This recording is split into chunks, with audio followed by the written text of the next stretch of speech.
안녕하세요, 불량TV입니다. 오늘 전해드릴 이야기는요, 축구의 나라, 삼바 축구의 대명사, 2026 월드컵에서 우승에 도전 중인 카나리아 군단의 브라질. 바늘구멍처럼 좁은 국가대표 발탁 과정에서 브라질 3군으로 분류되고 있는 선수 베스트 11을 선정하였습니다. 선정 기준은 최근 A매치 기록을 바탕으로 정리하였습니다. 첫 번째 골키퍼에는 벤투입니다. 2023년 브라질 대표팀에 처음 발탁되었던 벤투는 알리송, 에데르송 두 명의 검은 골키퍼의 그늘에 가려 경기에 거의 나오지 못한 선수였습니다. 고무적인 사실은 그가 3군 선수라지만 에데르송과 알리송의 나이가 30대 중반을 향해서 가고 있기 때문에 2026 월드컵 이후 브라질은 새로운 골키퍼 세대 교체의 일환으로 벤투를 1군 키퍼로 뽑을 가능성이 크다는 것입니다. 알나스르 사우디 클럽이지만 현재 유럽 5대 리그 B클럽에서 주전으로 뛰고 있는 20대 브라질 골키퍼가 없고 이렇다 할 경쟁자가 없죠. 그나마 벤투는 A매치 잉글랜드전과 스페인전에서 차기 수문장으로 눈도장을 받은 상태입니다. 오른쪽 풀백에는 얀 코투입니다.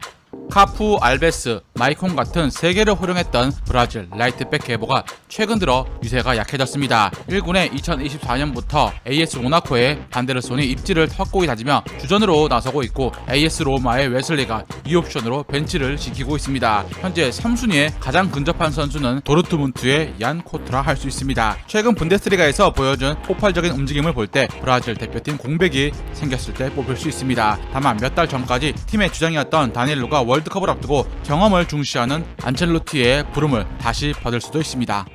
왼쪽 풀백에는 카를로스 아우구스투입니다. 알렉스 산드로와 아틀레티코의 아라나가 브라질 대표팀 레프트백 1, 2 옵션으로 활약하고 있는 가운데 인터밀란에서 로테이션 멤버이자 디마르코의 백업인 아우구스투가 브라질 대표팀 승선을 노리고 있습니다. 안젤로티 감독은 대표팀 풀백의 전술적 균형과 조합을 매우 중요시 여기는데 아우구스투보다 카이유 애니키를 더 중용하고 있고 밸런스적인 측면에서 애매한 아우구스투보다 리옹의 아브네르가 안정적인 수비력까지 겸했습니다. 첫 번째 센터백엔 무릴루입니다. 노팅엄 포레스트의 돌풍을 이끈 수비수인 무릴루는 프리미어리그에서 정상급 활약을 펼치고 있는데 브라질리언 특유의 전진 드리블로 높은 평가를 받았습니다. 브라질 센터백은 이미 자원이 넘치고 있습니다. 베테랑 마르키뉴스를 필두로 마갈량이스, 밀리탕, 브레메르까지 탄탄한 라인업이 있기 때문이죠. 안첼로티 감독이 브라질에 부임하기 직전 경기에서 첫 국대 데뷔를 한 무릴루는 아르헨티나전 나와서 전반에만 3골을 허용하며 후반 시작과 함께 교체가 되기도 했습니다. 184cm라는 현대 센터백에 비해 작지만 두꺼운 몸통에서 나오는 파워가 매력적인 선수입니다. 두 번째 센터백엔 레오 오르티스입니다. 안첼로티 감독이 브라질 대표팀에 부임하며 옥석 가리기 과정에서 오르티스는 후순위로 밀려났습니다. 물론 첫 소집 때 포함은 시켰죠. 하지만 이후 경기들에선 모두 제외시켰습니다. 여러 테스트 후 안첼로티 감독은 오르티스보다 더 뛰어난 선수들이 많다고 판단한 것입니다. 현재 브라질 대표팀 센터백 라인은 유럽 빅리그에서 최상급으로 평가받는 선수들이 즐비합니다. 게다가 오르티스는 96년생으로 30살을 넘겨 2군급인 베랄드보다 한참이나 나이가 많습니다. 그럼에도 오르티스는 플라멩구의 주전 센터백으로 매 경기 선발로 나서며 꾸준한 경기력과 부주장으로 리더십과 안정성까지 유지 중입니다. 첫 번째 미드필더엔 안드레입니다. 안첼로티 이전 감독 도리발 감독 시절 발탁되었던 안드레는 디마랑이스, 카제미로 같은 선수들에게 자리를 내주었고 안첼로티의 부름을 받지 못하고 있습니다. 대표팀에서 부름은 받지 못했지만 안드레는 울버햄튼 클럽에서 여전히 중용받으며 핵심 선수로 활약 중이고 2025년 여름 유벤투스가 러브콜을 보냈을 정도 패스 성공률, 볼 경합, 탈압박 등 수비형 미드필더에게 필요한 모든 부분에서 준수한 활약을 펼치며 향후 5년은 빅리그에서 뛸 제목으로 평가받고 있습니다. 두 번째 미드필더는 에데르송입니다.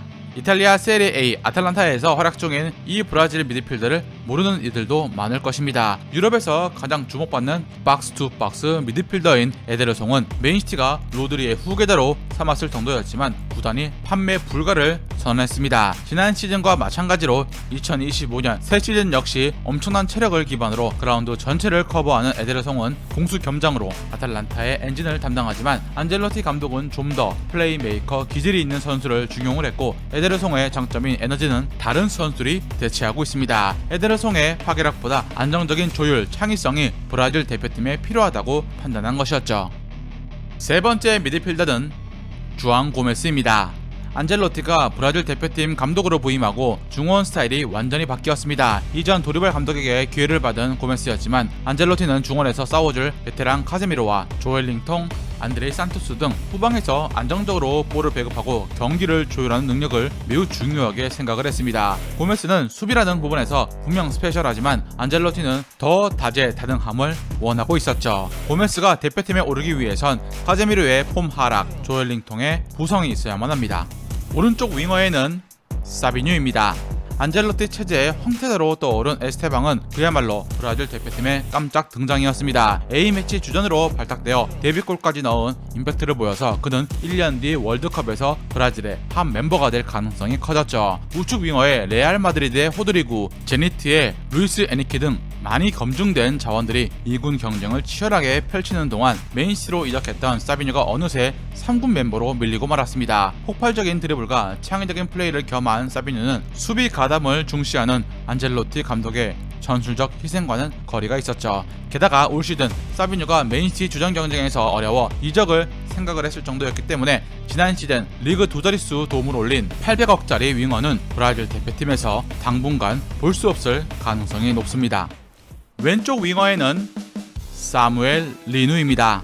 브라질 좌측 윙은 대표팀의 왕이라 불렸던 네이마르가 15년간 지켰던 자리였습니다. 2025년 30대를 넘기며 기량이 내려오면서 좌측 윙어 자리를 비니시우스에게 넘겨주었고 이 옵션 마르티넬리가 굳건하게 자리했습니다. 과거 갈레누, 포르투의 페페가 뽑혀 3군 자리를 위협했지만 안젤로티의 3옵션은 사무엘 리누였습니다. 네이마르와 같은 브라질 리그를 뛰고 있는 그는 올해 여름부터 아틀레티코 마드리드를 떠나 브라질로 와서 맹활약을 이어가고 있습니다. 2025년 8월 비토리아전에서 2골과 3도움을 올려 대승을 이끈 바 있죠. 2024년 아틀레티코 올해의 선수로 빵 떴지만 2년차 징크스를 이기지 못하고 브라질로 돌아가게 되었습니다. 2025년 9월 마테우스 쿠냐가 부상을 당하게 되면서 드디어 안젤로티의 선택을 받았습니다.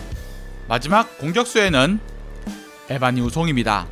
브라질 최전방에 히샬리송 쿠냐에 이어서 3순위였던 주앙 페드로가 안젤로티의 부름을 받고 칠레전에 선발로 나섰습니다. 2025-2026 시즌 첼시로 이적한 후에 클럽 월드컵에서 뛰어난 활약, 리그 개막 후 3경기에서 2골 2도움으로 펄펄 날자 브라질 대표팀에서 입지가 커진 것입니다. 그 뒤를 쫓는 선수가 바로 에바니 우송입니다. 지난 시즌 본머스 클럽 역대 최고액으로 EPL로 이적한 그는 리그 10골 5도움으로 첫 시즌 성공적인 빅리그 데뷔를 마쳤습니다. 이번 시즌도 토트넘전에서 결승골을 터뜨려 팀의 2연승을 이끌고 있는 중 안젤로티는 대표팀에 4명의 스트라이커를 뽑았지만 에바니 우송은 없었죠. 전통적인 9번 스타일의 에바니 우송은 연계나 압박 능력보다 득점력에 더 특화된 선수이기 때문입니다. 올 시즌 에바니 우송이 공격 포인트 20개를 돌파한다면 안젤로티의 시선은 조금 달라질 수 있지 않을까요? 즐겁게 보셨다면 구독과 좋아요 클릭을 부탁드립니다.